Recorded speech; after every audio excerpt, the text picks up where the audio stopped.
Good to see everyone out this morning. Before we begin our Bible study, let's begin with a word of prayer, if you'd bow with me. O Lord, our God, we thank you for the night's rest. We thank you for another day you've blessed us with and given us the opportunity to come together as your people. Lord, as we open your word this morning and study from it, please give us the wisdom to take the things we learn, apply it to our lives, so that we may grow stronger in the faith and better in our knowledge of you and how you'd have us to live. Lord, we pray that you would be with Chris and the other teachers as they lead their classes. Help them to have a ready remembrance of the things that they've prepared. Be with us throughout this day, Lord. Help us to do all things that would be pleasing to you and that would give glory to you. And above all, we thank you most for Jesus, our Lord and our King. It's in his name we pray. Amen.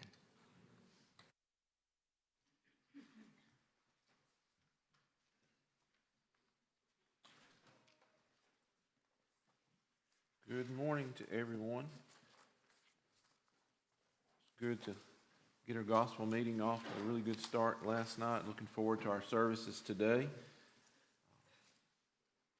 For now, we're going to be in the book of Esther this morning. So if you want to put a marker there, if you don't have one, we'll be back at the end of chapter 5 and moving forward in that material. Just a look ahead. Obviously, we will not have Bible class on Wednesday evening due to the meeting. So we'll be back together for our Bible study, Lord willing, next Sunday. And we'll be back in the book of Ezra. So Ezra 7 through 10, if you want to read ahead or be thinking about that. And then to the book of Nehemiah for a couple of classes. Don't quite have everything ready on the questions, but I'll get those out in the next couple of days. And I'll make sure to let everybody know whether they're in the back or emailed out to you. So be looking for those as we get prepared for Ezra and Nehemiah. So as you recall, we left off in chapter 5 with, go ahead, we'll come back to this map maybe if time allows, but we came back at the end here and we had an episode where Haman, the enemy, the adversary as it's going to be identified to us, is on cloud nine, so to speak, because he has been favored once again, not only by the king, but by the queen, and he thinks that this is the most fantastic thing, and that he must be the very best person in the kingdom, and we've talked about that, how grand and wonderful he thinks himself to be, and as he is leaving, and it's just a glance. It's not there was any interaction, but he glances at the king's gate and he sees Mordecai, and it's just totally ruined his day. No interaction, just the sight of this man has just destroyed all that he has accomplished. And he goes home and he relays what's happened, and again he relays how great he is to his wife and to his friends, and they, to soothe his aching conscience, tell him to do something that just doesn't make any sense to us. If you're trying to comfort your husband, but maybe that tells us a little bit about the whole character of this family. And they say, why don't you build some gallows, and you're already going to destroy all the people of this man's lineage and heritage. But not only that, let's make him a public spectacle and let all the city see that you have triumphed over him, and that hopefully will make you feel much better. Now, we'll see this a few times, this hanging, and it's been mentioned 2 or 3 times, once in the book already, it's here and then later. I was talking to Alan about this and a couple others. In our minds, obviously, we think about our history and all, what hanging would be, and that's not what this would have been. It's not hanging on a rope.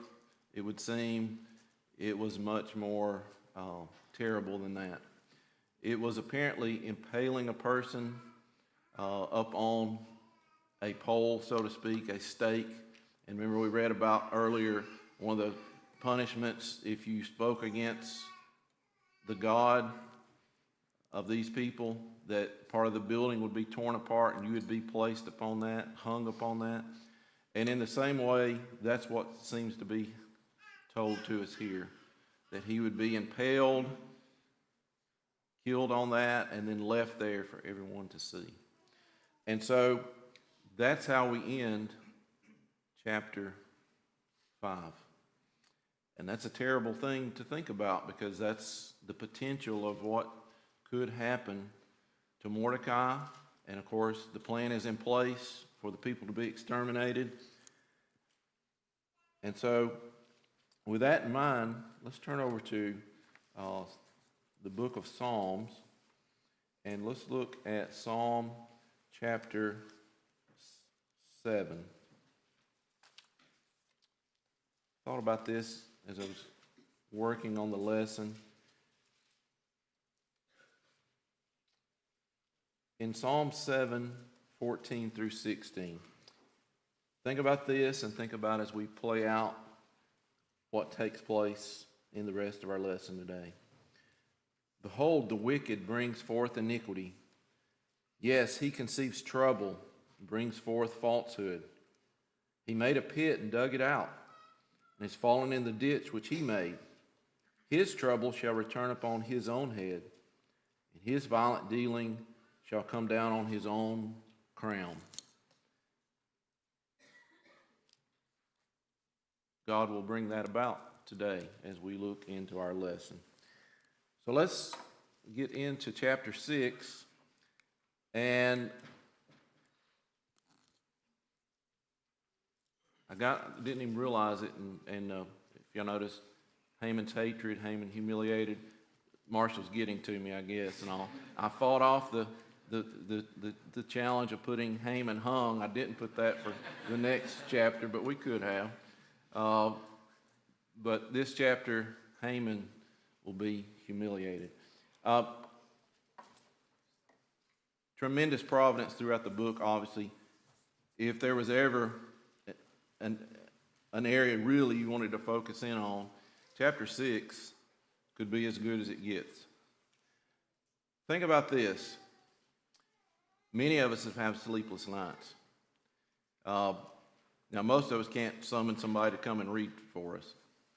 But many of us get up and read. But we do lots of other things.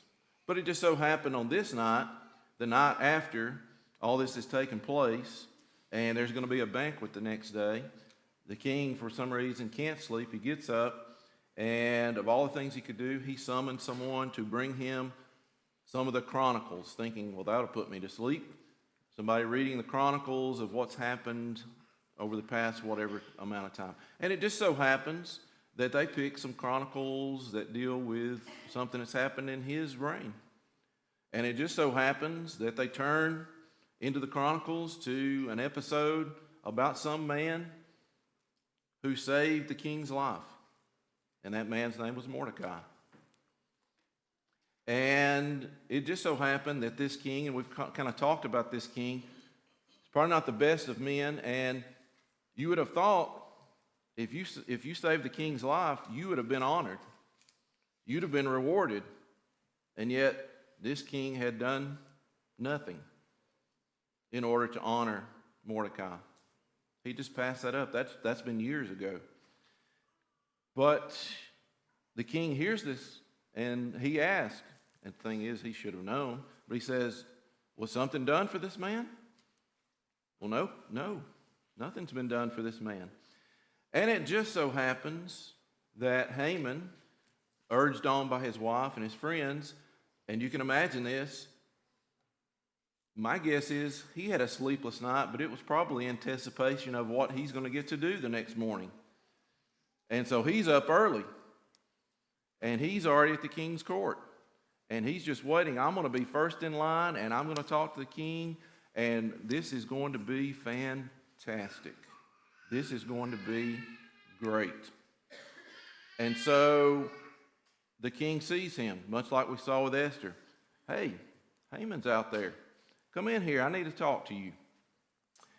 Let me ask you something. Since I've honored you, and I think a lot of you, what do you think if someone has really impressed the king, has honored the king delights in him?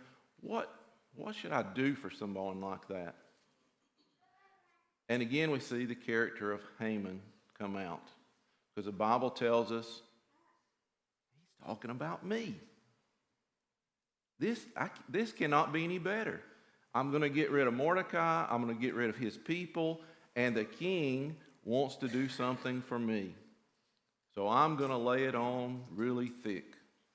And so he goes about to tell the king, this is what you ought to do. You ought to take one of your robes that you've worn. It's a kingly garment. And you should take one of the horses that you have ridden upon, maybe one of his horses he's taken into battle. Who knows what it might have been. We've talked about that he's been on expeditions against the Greeks. And make sure the crest of the king is on that horse, all the paraphernalia and everything with that. And not only that would be enough, but hey, you need to pick somebody within the court that is one of your top people to array this person and make sure everyone can see what a fantastic person they are. And that would be enough, but it'd probably really top it off if we could have a parade in the city so everyone could see what a great guy this is. I think that would be probably the best thing to do, King. And the King Xerxes Ahasuerus says, that sounds really good. I like that. I tell you what, you just happen to be here, and you are one of those people that I think is one of my best nobles. So I would like for you, and you can imagine when those words came out of his mouth, how Haman must have felt.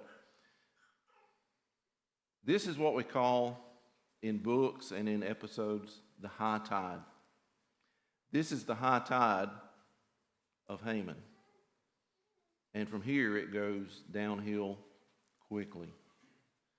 Because the king says, I need you to go and do this for Mordecai.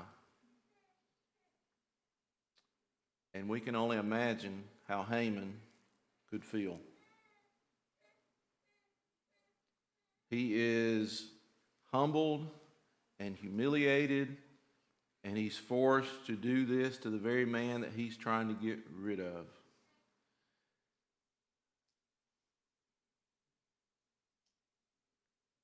It is an amazing turn of events, obviously. It's a tremendous chapter for us to think about. And at the end, we see that it's all finished. Mordecai goes back to what he had been doing. He doesn't think a whole lot of it, it seems. This was great. This was wonderful, but I'll go back to where I've been and go about my daily business. Haman, it says, covers his head in humiliation and slinks back home to the loving arms of his wife. The very wife who had just less than 24 hours before said, this is what you need to do, hon. This is how you're going to feel better.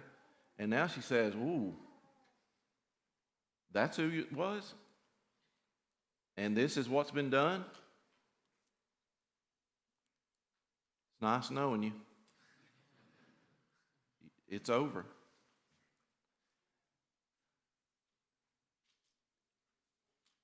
And then, we're in the same day, the eunuchs come and say it's time for the banquet. Now, he had been really looking forward to the banquet. I think that has changed tremendously. Again, because of the turn of events and because the ultimate thing we need to see, is he has reached out his hand against God's people. And God is going to make sure that that does not happen.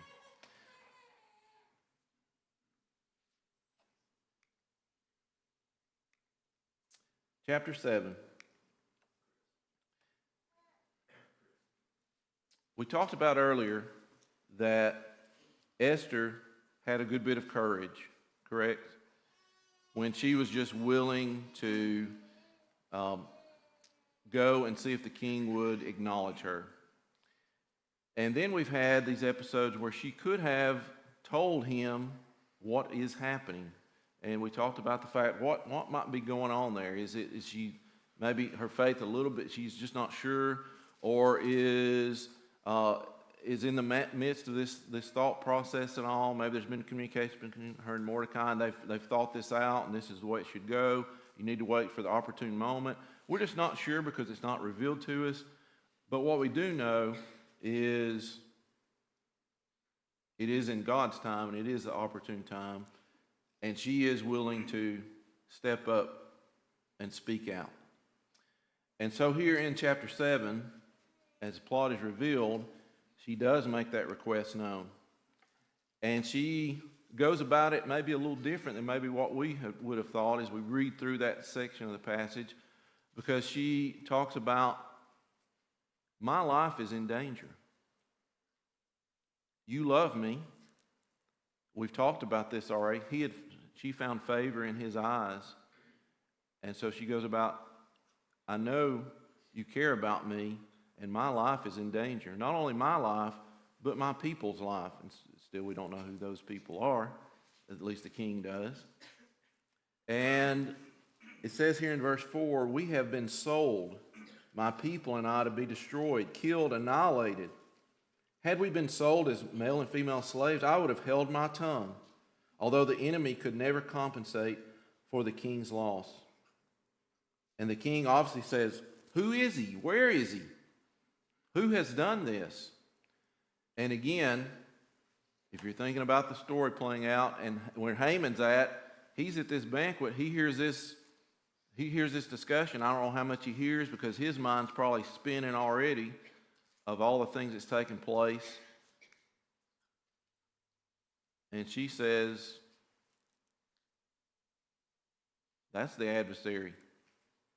That's the enemy who's trying to destroy me and my people.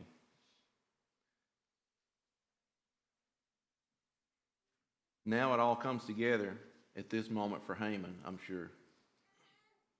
She's a Jew. And think how the king's thinking. He has tricked me. I think this is how he would think. He has tricked me into trying to take out my queen. And not only that, her people. And so he leaves. Obviously, we know this part of the story. He leaves. He's furious, trying to figure out what in the world has happened here. And Haman knows, and his wife's told him, and he knows, I'm done for unless I can get some kind of a deal here. And so he goes and he pleads and he pleads. And I was reading, and it says in Jewish tradition, this is interesting, in Jewish tradition, it is said that an angel shoves Haman onto Esther, just as the king walks back in. That's Jewish tradition. Nonetheless, he is pleading, and he is before her and probably holding on to her and begging for his life. And of course, this doesn't look good at all, because the king, in two different ways, is he throwing himself at her, or is he trying to assault her? Regardless, this is horrible. It just so happened that he walked in. He just so happened he walked back in from his walk into the gardens. That's right. And so this seals, obviously, any hope that Haman has of being let go and saved from this issue. If you'll notice here, verse 9, it says, Harbona one of the eunuchs said to the king, "Look, the gallows which Haman made for Mordecai." The only thing I can figure out is obviously the eunuchs went to get him, and obviously there's lots of talk and all, and they knew what was going on here. And so they're more than willing to let the king know. That's why those things are being built out there. And so if you'll notice, the previous chapter, Haman had covered his head in humiliation and went home. Now his head's going to be covered because he is to be executed. And obviously that takes place here at the end of the chapter. All right. I wanted to do that and try to keep that consistent before we get into chapter 8, because we've got to now deal with the edict. But is there any comments or questions? Kevin? You gotta wonder if Haman was going to build a gallows to hang Mordecai on. You reckon he'd build it where he could see it from his house? And then Haman gets hung on the gallows that could be seen from Haman's house. It's very, very likely. It seems it's within this area, and you would think Haman would have been close to wherever the king was in this palace complex area. That's what I would think. The way the wise men respond that this is the Jews you've gone against. For the Jews reading this, it's maybe both an encouragement and a rebuke. There's a consistent pattern going all the way back of Gentiles having more confidence that God is going to deliver his people than God's people having. And so here is the enemy, the house of Haman saying, don't you know, God's always going to, those people are always going to come out on top. And go all the way back to Rahab, you've got, even when God's people lack the confidence, the outsiders are looking and going, we know how this ends. Sure. Well, that's great. That's a great point. Great point. All right, anyone else? We'll move on. Brad? Just right quick, the thing that gets me every single time I read this is the king says to Haman, hurry, take the robe and the horses you suggested and go do so for Mordecai, the Jew. And yet, apparently, it never dawns on him, oh yeah, those people that we're going to wipe out here in a few months. And so I do hate to be too critical on a fellow, because I've noticed that I can be a bit thoughtless and absent-minded, but it's kind of amazing the way that he doesn't seem to connect the dots until Esther literally lays it out. Right. And the thing is, and that's why we did a little bit of looking into outside of this episode, his other things he does in his rule and all kind of bears that out. A lot of his campaign, a lot of things don't go well because he's not real great about the details, thinking things through, strategy, and so that comes to bear out. Yes? I think it's also interesting that here we're kind of seeing the juxtaposition between Artaxerxes as a king and what his view is as himself as a godhead, really, as the most important being, right? Because he's, like it was mentioned, signing something for an entire people to be wiped out, doesn't even think about it, versus how God frames us to think about other people, which is, imago Dei, every person is made in my image. Every person, therefore, is to be treated as you would want to be treated. And the hero in the story is not the king who is the one who ultimately signs the plan to save, because he's also the one who signed the plan to eradicate.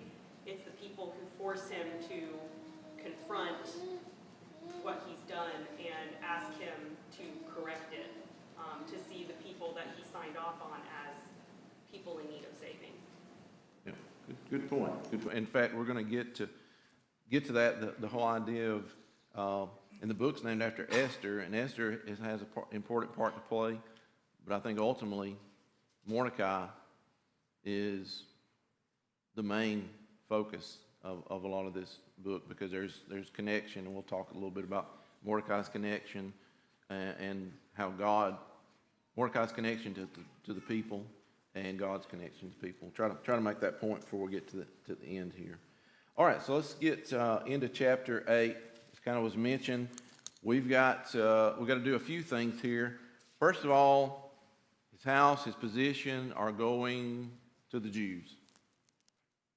Family is going to take those things, and we've already mentioned this, the connection with who Haman is and who Mordecai is, an Amalekite, a Benjamite, and things playing out. And of course, if you followed that all the way through, I think it's the ultimate.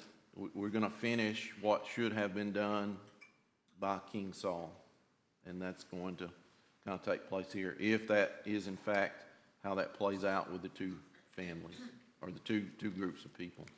But now there's another matter at hand, because obviously we've taken care of the immediate crisis here with Mordecai being saved and Esther trying to help uncover that. But there is, as was mentioned, a decree that's been made, and we've already talked about that many times, with the Medes and the Persians. Once it's in place, it's in place. We can't do anything about it. But the king is basically they say, hey, do something about this. And as was mentioned, he says, well, you're going to have to write something up, and I'll sign it. So again, to me, that kind of weakness. Why couldn't he sit down and write this out? But instead he says, you write it and I'll sign, I'll let y'all put the signet to it and it'll be fine and good. Maybe I'm playing more into that, I think, but again, just doesn't seem like he's doing a lot, except telling other people to pull through for it and all. So the counter decree is issued. And so what will be allowed in the counter? We know what the decree is. On the 13th day of the 12th month, all the people that want to join in on the bandwagon can go and destroy the Jews, every one of them in the entire kingdom, and they can take their stuff. Before I let somebody answer, the thing maybe we forget sometimes is, remember, this is every province, which means that the Jews that lived in Jerusalem were also to be destroyed. And we might forget that because our focus it's here in Susa, it's right here, and it's others that live out and all, but this is every single Jew. And remember, we've got enemies that would be more than willing, back in Palestine, that would be more than willing to get rid of the Jews. And so all of them are under this edict. So what does this counter allow them to do? It allows the Jews to defend themselves against their annihilation. All right. It allows them to defend themselves on that very day. If anyone comes to threaten or harm you, then you can defend yourself, and you have the full backing of the government to do so. So, in a sense, the king is allowing two groups to go at it with each other. But obviously this is following it up, and it's got the full support of the king, and the word spreads of who Esther is and who Mordecai is, and so that gives it even more weight. And so again, I think some of the people that had potentially probably going to participate in this start to fade away, but not everyone. There's still many enemies of the Jews. And if you notice, it also said they could do what? They could plunder. And that's interesting because as we get into it here on that 13th day of the 12th month, they don't. And that's interesting that they don't do that. I don't have really an answer for that, or I don't have a definite answer. One of my things, it's almost like God has allowed us to prevail, and those things don't belong to us because He has given us this great victory, and so we're not going to take those items in that sense. I don't know for sure on that. I do want to look at this at the very end of chapter 8. It says, the Jews had light and gladness, joy and honor. Let's go back over to Psalm. A couple of places I just wanted to see that comes out. And some of the joy and the gladness of this happening here. In Psalm 97, verse 11.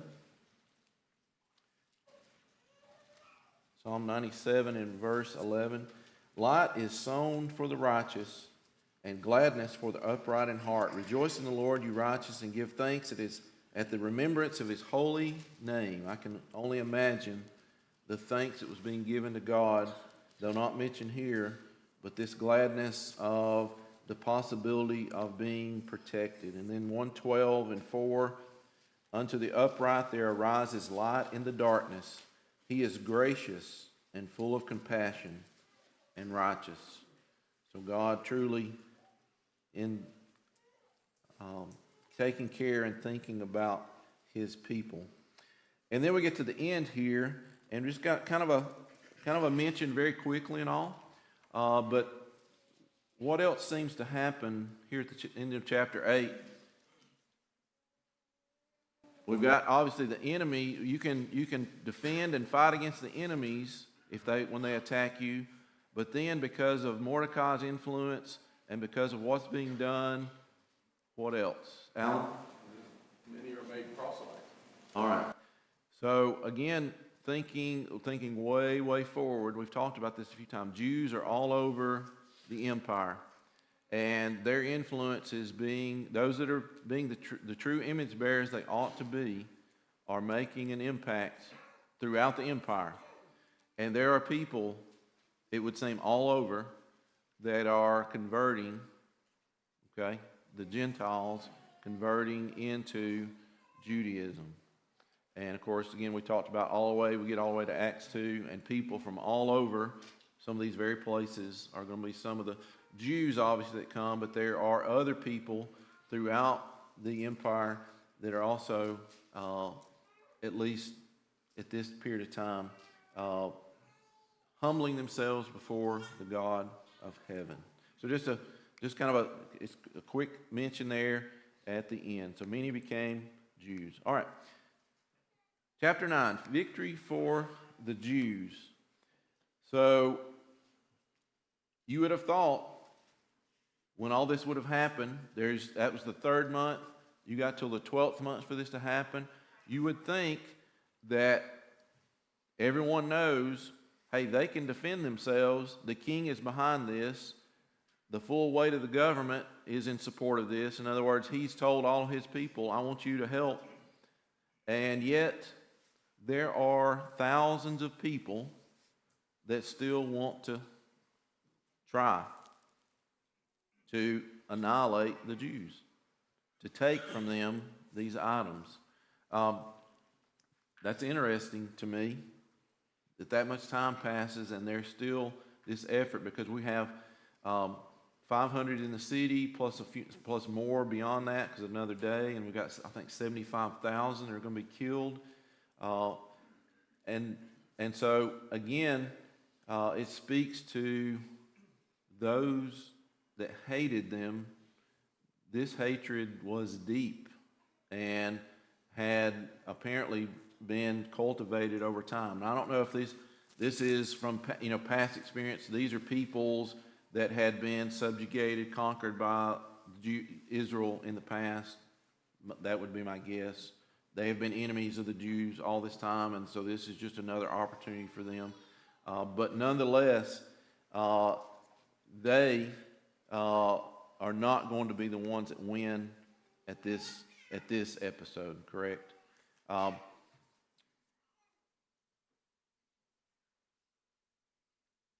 It gets finished, and Esther asks something, it would seem a little unusual to us. What does she ask after the day when they win this victory? And of course, she's not going to know what's happening out in the empire. Everybody just knows on the 13th day, they can defend themselves. But here in the capital, it has been successful. And what does she ask? And the son of Haman. Hang the sons of Haman, and Do it again tomorrow. Do it again tomorrow. we need another day. Is she just bloodthirsty? Or what might be going on here?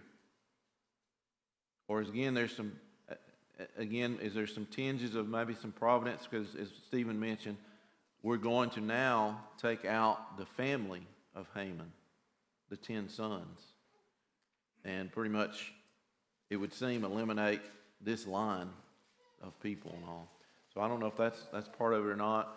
Think about that. We won't comment today. Think about it. We can come back next Sunday and maybe think about that particular thing. But as we get to the end here, we have this feast established. And again, this is not something from the old law or anything. This is because of this episode right here.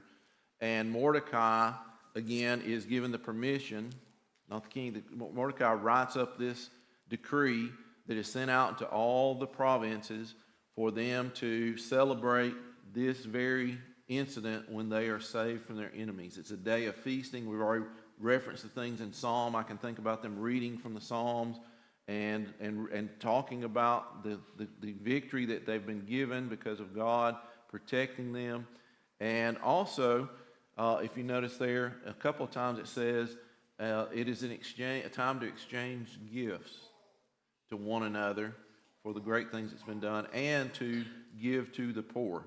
So a very focused thing that's interesting for them to do, and it is something that they were asked to remember from then on through generations, which it seems they did. And obviously some, I'm assuming, still do today to some extent. All right. I'm going to save chapter 10. I think we're going to run out of time, maybe, because I'm going to give a chance. Does anyone have a comment or question that you want to touch on here before we run out of time today? Well, in question 9, you asked what was the significance of the feast days. What were these days called? I think what you're driving at is the fact that Haman cast lots for pure or poor, however you pronounce that, as to what day the Jews would be annihilated. And by the way, that happened to give them 11 months. That gave the Jews 11 months and Esther that much time to approach the king. We talked about that on Wednesday night. But after this victory of the Jews, the celebration and holiday was named Purim after that. The fact that the lots were cast by Haman. So once again, an ironic twist. You mentioned that before. It just so happened. The fact that, much is made about the fact that God's name is not mentioned in the book of Esther. But then they'll say, but you see God's hand in it. But you don't just see God's hand in this. You see God saturated throughout this book. Sure. It is just every move that is made, every ironic twist is evidence of God. And I think perhaps God did that on purpose. He did not mention his name on purpose to give us the opportunity to reach in and find him and see him. See his, not just influence, but his direct guidance and hand in everything that took place. Sure. Yeah, that's a good point. Before we run out of time here, came across this quote, a kind of connection here to God. And if you think about this story here, there was a decree to kill the people of God. There was a counter decree that saved the people of God. And this, and I don't remember who it was and all, but it's interesting. He was thinking from Romans chapter 3 toward the end of it there.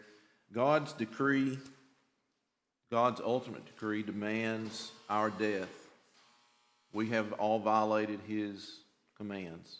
We are guilty of, we have the death penalty against us. And yet there is a counter decree that he put into effect that saved us all, but yet he was the one that was willing to pay the price so that we could be free and saved from that decree. So thought that was an interesting point. Appreciate your thoughts and appreciate your patience. We didn't do it class exactly the same today, but I appreciate that. We'll be back, do a little bit of this, wrap up, and then we'll get back into Ezra next Sunday, Lord willing. Thank y'all.